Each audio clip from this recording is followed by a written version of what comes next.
good, Chaotic Nation? It is your boy Chaos here, coach of the Detroit Red Wings, and we are back with Season 6 of the Premier Draft League. This is Week 3, and we are doing the team builder for the Winter Mountain Lycanrocs this week. I'm trying to pull back from last week where I kind of got blown back a little bit.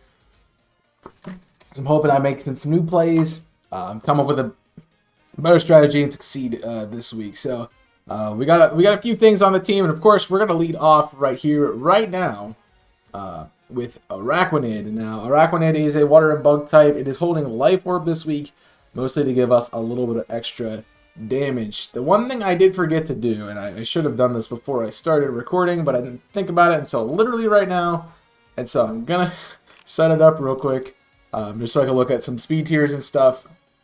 I'm gonna pull up the website for the PDL so we can see everything going on. This is singles, by the way, if you didn't know what's going on.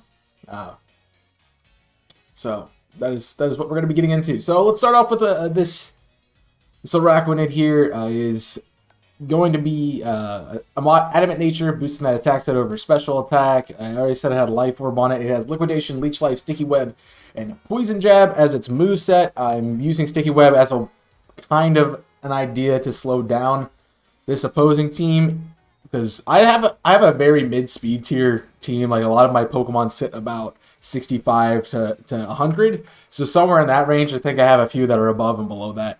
So like, we have a very basic middle ground speed team, and so it's kind of hard to play around that. So I'm bringing Sticky Webs as a way for me to kind of slow down the opposing team and hopefully get through there. I don't think there is a way that Wolfless can shut down my can directly shut down my setup. Obviously, like Hitmonchan with Rapid Spin or something could get rid of that, but there's no direct way to shut it down. So not like Magic Bounce or something like that. So that's kind of why Araquanid's here.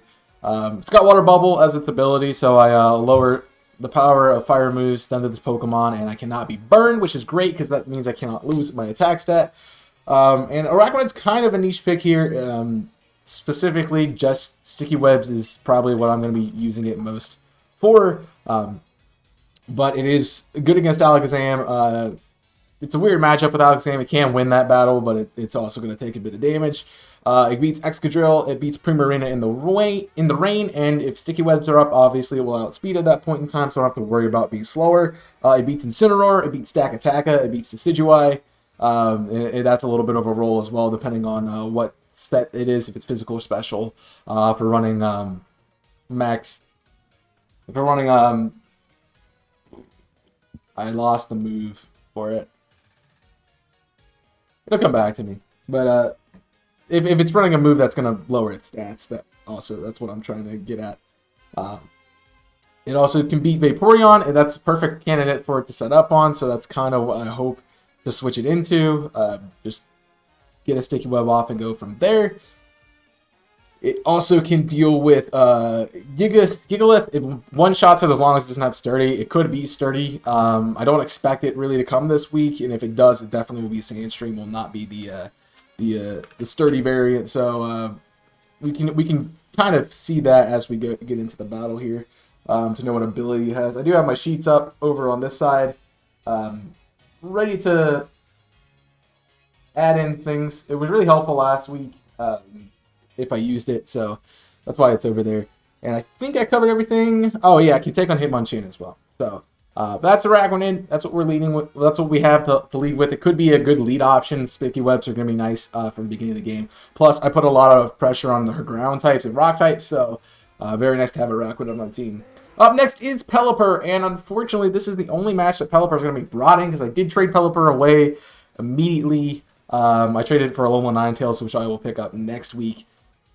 Mostly because Pelipper didn't do what I wanted to do. It does what I want to do this week, which is set the rain. It is a Drizzle Pelipper here, as I go the wrong way. It is Drizzle Pelipper. It is modest, with most of its investment in special, all of its investment in special attack. It's 172 HP and 84 speed. That gives me a speed creep on some of her slower mons, so that's part of the reason why I want to pull up the speed tiers here. That puts me about a 31 IV neutral nature. It gives me a little bit better than that. So that would allow me to sit about 100 speed, which would be faster than some of for slower mons like Vaporeon, like Stakataka, Incineroar. I think it's really there to calc speed for Incineroar and Decidueye, really. I don't expect them to be running max speed, so if I can catch them, also if I can catch Primarina too, those are different ways that I can use the speed. So I wanted to have a little bit of speed on this thing just so it could be a little bit faster. Obviously, I have Tailwind set up, as you guys can see on the moveset here. Hurricane for Flying Stab, Scald for Water Stab, and then U-Turn for Utility and switching out. So I can set up and then immediately switch out. I am holding Damp Rock so I can boost the effects of Rain to 8 turns instead of 5, which gives me more time to use Rain. I got a few Rain Mons that are going to be able to sweep through this, hopefully, with the team I have right now. So that's kind of the point with it. And Pelipper is here to deal with Alakazam on a revenge kill. It beats Excadrill, it beats Garchomp at 50%, Lycanroc and Tailwind. I do have to worry about a 67 to 80% Cellrock damage. It beats Primarina in Tailwind. It's a calc or two. It beats Incineroar, Stakataka, Decidueye, Armaldo, and Hitmonchan. I really brought this as a counter to Hitmonchan too, but it's really there to set the Rain U-turn out and see what else I can get in. So that's what we're going to do with Pelipper this week. Up next, we got Jinx. I've brought Jinx every week, and I'm not changing that now, and you might notice it is the shiny one from last week. I don't think I changed the moveset literally at all, or changed anything about it, so that's always fun when I can do that.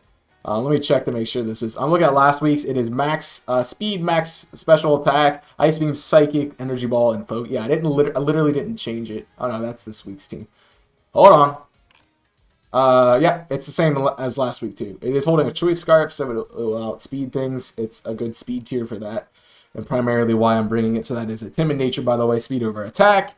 Choice Scarf is there. I do have Ice Beam, Psychic, Energy Ball, and Focus Blast, which gives me some coverage for the team. Specifically, I can deal with Alakazam on a roll, Excadrill, as long as it's not Sand Rush Excadrill and we're not in sand, I'm okay. It beats Garchomp. It's my primary counter to Garchomp, so that's why it's there. It beats Lycanroc with Energy Ball or Focus Blast, as long as I'm locked into that move. It deals with Primarina at 50%, Incineroar at 50%. It can beat Stakataka, and it's got a pretty good matchup against the Decidueye and Vaporeon. Not really the best, but it does have a good matchup against those two, so it can be used in that situation if need be.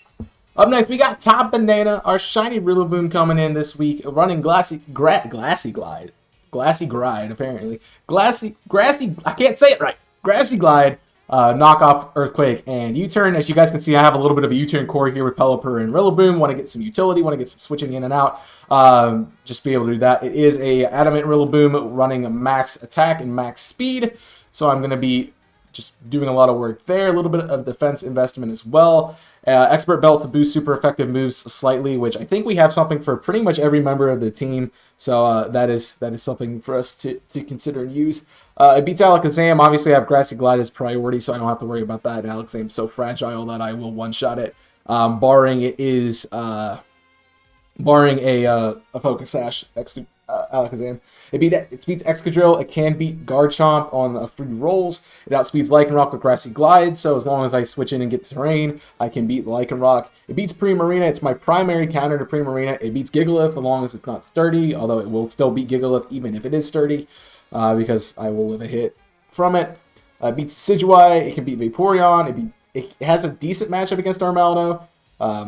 It beats Hitmonchan as long as it's not invested in defense and HP, so it has to be maxed in both, I think, to do a lot of problems for me. It's 60% on Stakataka and 30% on Grassy Glide priority Incineroar, so it is a way to deal with Incineroar late game if I need to use that.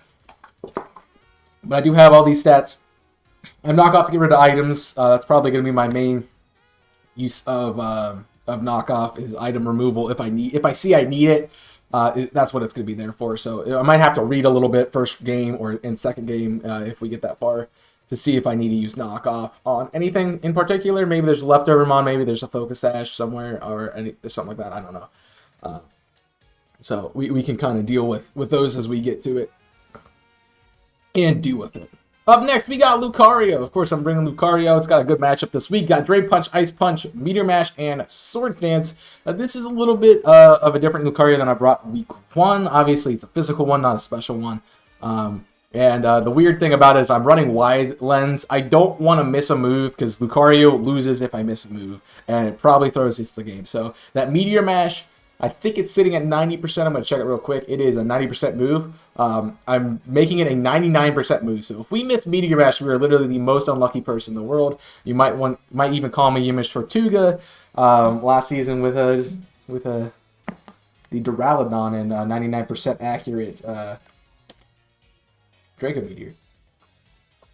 I do have Swords Dance for setup as well. Obviously, Meteor Mash has the chance to set up as well. Drain Punch is there for stab and recovery, and Ice Punch is nice coverage for some of the ground and dragon types that Wolfos has on the team. Lucario beats Alakazam in a Tailwind. It outspeeds Alakazam in a Tailwind, which is fun. It beats Excadrill in a Tailwind with a Swords Dance as well. It can beat Garchomp in a Tailwind, Lycanroc in a Tailwind. It beats Primarina at +2. It beats Incineroar at +2. It beats Hitmonchan at +2. Stack Attacka, Decidueye with Tailwind, Vaporeon as a setup, Armaldo as a setup for it, and it can beat Gigalith depending on if it is a more physically variant Gigalith or if it has Sturdy as an ability. So Lucario pretty much deals with what, 1, 2, 3, 4, 5, 6, 7, 8, 9, 10, 11. It deals with the entire team if it gets set up correctly. So that is the point of Lucario. Let this thing pop up. And sweet fun fact about this Lucario, actually, I could not evolve it. I pulled a dumb, and Lucario is a friendship evolution in the daytime. I was trying to evolve it at night. That's why it's level 72, because it wouldn't evolve regardless of what I did. So that's a little bit of a problem, and I'll let you guys know that blooper. But yeah, Steadfast is the ability. I'm not running anything special with that. So if Fake Out would be a strategy from Incineroar, that just gets me set up a little bit more, and I can do a little bit more damage there. So kind of playing around with those kind of things, as well as it prevents hacks from being a thing and causing me a lot of problems. So that is the use of Lucario. And last but not least, we have a Golisopod. I did trade for Golisopod earlier in the season.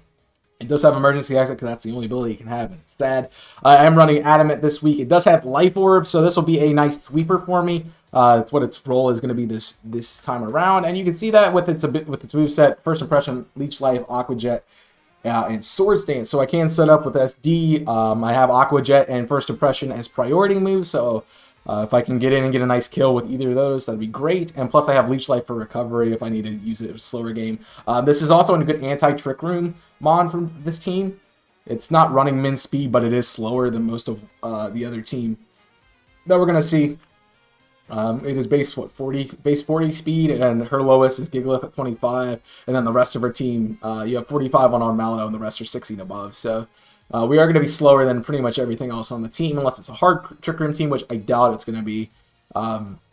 So I am sitting there at about 60 speed, which is fun.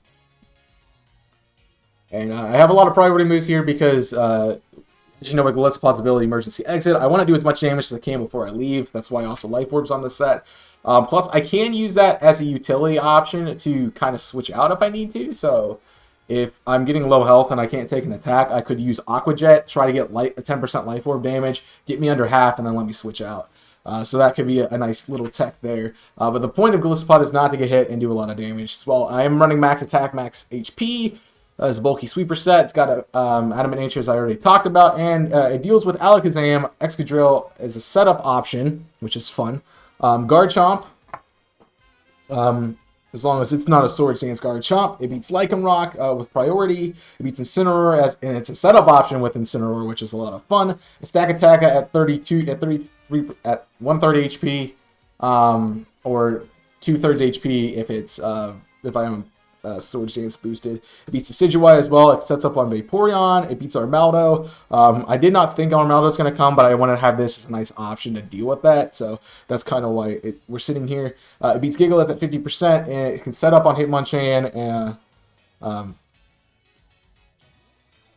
if it's defense over attack. If it's not an offensive variant of Hitmonchan, I can win via setup with it. So that is the team.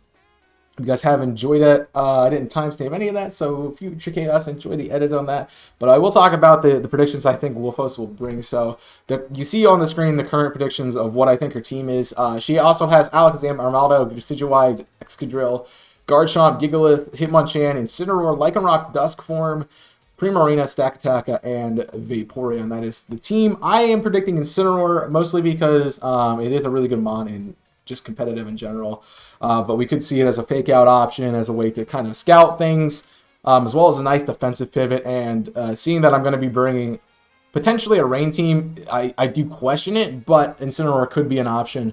There's something to deal with my water bug types and my Rillaboom, because I think that's Rillaboom's probably gonna be the big scare factor for this team. So Incineroar is probably gonna be there as a nice counter to that, and that would be my assumption. I do think Gigalith's going to be coming. As I said, I think the Sand's going to be coming. We're going to have a weather war, I believe, in this match. Rain versus Sand. So, obviously, I can't win that. So, if I see Gigalith in preview, I got to think about what my lead is. I can't just lead Pelipper and set up the Rain, because I'm going to have a switch in with Gigalith immediately. So, that is just something I need to consider. Or I could do that and then get a nice switch out to something else. And if it's not Sandstream at that point, which I don't know why it would be coming in to take a water move and die, but we do have that option too. I can just plow it down with a water move in Stand and then hope that does enough. So I do expect the Sand to come. I expect Garchomp to come. Garchomp's a really good option for my team. Really, my best counter to that is Jinx at the moment. I don't really have much else Mimikyu, but I'm slower. Jinx outspeeds because of Choice Scarf, so that's really my only counter to Garchomp, so I really do expect it to come. And plus, it has a lot of options. It can be defensive with Assault Vest. It can be offensive with Life Orb or a boosting item like Expert Belt or a band or a scarf. It can be set up with Dragon Dance, set up with Swords Dance. There's a lot of options and variants Garchomp could bring. Jinx kind of checks them all, so that's kind of why we're here and running Jinx. Choice Scarf probably my worst opponent with this, so that's kind of what I'm not looking forward to, but I think it just does so well on the team that it would be remiss if it didn't show up on this battle. Lycanroc is another option I talk about a lot. This is kind of a spite pick for me because I feel like I talk a lot of smack about Lycanroc. I do. It's an average Pokemon, but that speed tier at 110 is what I'm really looking at. It's got a really good speed tier, outspeeds my entire team. So I expect that to be kind of my entire team except Aerodactyl, which I'm not bringing this week, obviously. So it would outspeed my entire team. So I expect that probably max attack, max speed, and then also as an Accelerock Revenge Killer option. So I do expect it to come also, maybe to show what it's worth in a battle, but I'm also prepared for it. So bring it. I like to see it work. I expect Hitmonchan, another defensive pivot. I would say Stakataka in this spot, and I'll talk about Takataka in the subs, but I really expect Hitmonchan. It's a really good option for Draft League, especially in singles, mostly because it does have a lot of variants, as I mentioned. It could be offensive, it could be defensive. Iron Fist is a really good ability that can gets a lot of coverage too with all the elemental punches, Drain Punch, so Mach Punch even, so there's another priority option in Hitmonchan. And it also rocks really well with an Assault Vest, so it could be a nice defensive option or offensive option, and I think it's going to be a mixed bag. Probably more defensive this week is what I'm assuming, which is why I have the ability to set up on it. I thought about it. So we'll see if Hitmonchan comes, but I do think it's going to happen, and I really do think Primarina is going to come as well. Seeing the Rain, Vaporeon does a lot of damage in the Rain, but Primarina's stats are better. It is the better option this week. The Fairy typing really helps it out because I have a few Dark types that I'm bringing. It gives me a few more resistances, but it also gives me a weakness with Lucario. Obviously, it could be a way to beat Lucario as well. But I do expect Primarina to come as an offensive unit, maybe even defensive with Calm Mind as a setup option. But I think it just would be, I think one of the water types come, and that's why Vaporeon's on my sub list. One of the two of them is coming this week. They can be run both physically or they could be run both especially offensive or defensive variants. So I know that one of them, I feel like one of them is coming just to mess with the Rain team a little bit, because they will be able to be using the Rain as well, so they can abuse it on the team. And part of the reason why this setup doesn't work perfectly the way I want it to, but it worked for the most part. I talked about some of the subs. I think Armaldo has a really good option to be a sub this week for this team. Mostly because it has the ability Swift Swim. So if I go hard rain, Armaldo is a counter for that. And I think that's the problem that we're going to be seeing here, is that Armaldo can be a counter to this. It was brought earlier in the season. It was brought week 1. So it can be used. Battle Armor is also a nice way to deal with my crits. I don't have like a crit kiss or something like that, which is probably why it was used in week 1 to deal with Toga Kiss and flinch hacks and crit hacks. So I'm not sure exactly if it will show up this time around, but I think it could be a potential option as a way to deal with my rain. And honestly, that could be another option to replace that water type that was in the back that I was talking about, Primarina or Vaporeon. So I think one of those 3 has to show up. It's some rotation. If 2 of them show up, I would expect it to be Armaldo and one of the other 2 at that point in time. I do, as I said, Stack Attacka is an option, and I would talk about it. It's really good, especially on my team that's, not super slow. My slowest Mon on my team is, I think, my Gastron at 39 speed, which is an option that could be brought. It's sitting on the team there as an option as a scare tactic for, oh yes, go ahead and use Trick Room. I'll let my Gastrodon just sit there and win. So we'll see what happens with that. I think it's going to take the bait this week and not bring Stack Attacka. So I don't really care if it shows up or not. But if it does, I really expect hard Trick Room with that team, and I'll have to just adjust with it. Obviously, Golisopod would be a great option for that, and also Araquanid being both slow. So it's kind of why I brought some slow mons too to prep for the Trick Room. The rest of the team kind of deals with fast, and then I have priority moves spread across the team as well to deal with those kind of things. And Tailwind for speed creep if I want to run it that way. And the last thing I think she could bring is Alakazam. Honestly, the whole team could show up, and that's kind of the good part about this team. I really don't expect the Decidueye. I really don't expect Excadrill, because Excadrill really requires the sand. So if you're running hard sand, Excadrill will show up. If you're not, Excadrill's probably not going to be on the team. Decidueye, while it has a good matchup in the rain, I don't think it's going to come mostly because of the ways I have to deal with it. I shut it down with Rillaboom. I shut it down with Jinx. And probably those are expected brings. I shut it down with Pelipper as well. So it's probably going to expect half my team's going to be good against it. So why even show up? So that is an option there. And I think I covered everything else. Alakazam's the only other thing I think that would show up this week. Mostly, again, because of the same reason Lycanroc would be there, is for speed. She might decide that, I'm not going to try to play against the ring with rock types and ground types and fire types. I'm going to bring my Alakazam that's fast enough that I can deal a lot of damage to the team. Prep for that too. So that would be a switch out. And I think that would replace Lycanroc. So I think we got a good strategy. I thought we had a good strategy last week too. So that didn't go well. We are sitting at 1-1. Wolfos is also sitting at 1-1. We beat the same. We both beat Tubi. We both lost to Soy. So this is really probably, in my opinion, the battle for second place at the moment. So if we win, we have a lead until we face again in week 6. As long as everybody stays the same. If I lose, then I'm on the back burner and must win week 6. So this is the battle that I think is going to be the most crucial. Maybe not this one, but the one next, the one in week 6. Because I need to win this matchup. I honestly need to win the matchup versus Soy to really secure a spot. Not worried about Tui.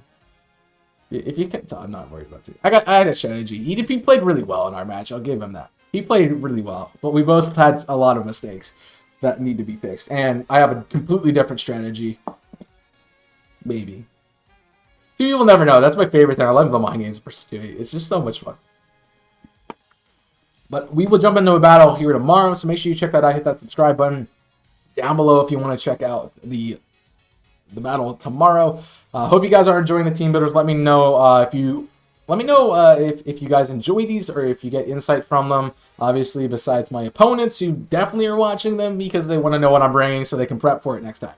And if you're doing that, good luck, because I'm not bringing the same team twice. There's going to be something different with it, and I'm not going to tell you how much or how minuscule that would be, but there will be something different with it, and I'm really excited for that. So check out the content, check out the rest of the creators. I believe Soy and Wolfos are both uploading their side, so if you missed Soy's battle, if you want to see Soy and Tui battle, you can watch that one on Soy's channel. If you want to watch Wolfless's perspective, you can check that out too. I should have links in the description of these videos, of the battle videos specifically of their matches. And if I don't, please let me know in the comments. I will get those fixed. You just gotta let me know. And of course, you root for your boy and the Detroit Red Wings as we try to proceed with get back to positive 2-1 on the season after the first segment of this. So let's try to close it in 2. If we can't, we can't, and we'll see what happens. So thank you again for watching. I hope you enjoyed. Make sure you hit that like button and subscribe, and I'll see you next time for the battle. So until then, my name's Chaos, and I'm signing off. Stay safe, and as always,